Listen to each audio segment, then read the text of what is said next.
No more delay, no more stagnation. Avance, avance, avance. Murakoze cyane, nitwa Muhumure Confiance. Nkabandi umuramyi, abandirimba muri Alarm Ministries, nkaba ndetse ndirimba no muri Human Worshipers International. Nkaba mfite concert yitwa kuramya bikora ku mutima w'Imana. Iyi ni inshuro ya 6 ngiye kubikora.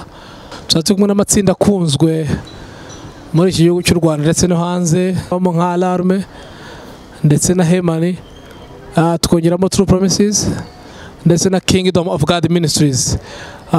Turi kumwe n'abandi bahanzi cyangwa se abaramyi tuzafatikanya nabo nk'umukozi w'Imana Simon Kabera, na chance couple nziza iramye Imana igahimbaza, na Mpundu Bruno turimbana muri Alarm Ministries. So turi kumwe nabo uwo munsi tariki 17 z'ukwa 2 hariya muri CLA Nyarutarama.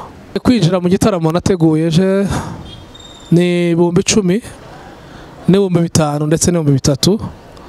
Tuzaba turi kumwe n'umukozi w'Imana Prophet Sultan Eric, tuzabana w'umuhanuzi. Rero ntimuzabure, muzaze kare mutumire inshuti n'abavandimwe.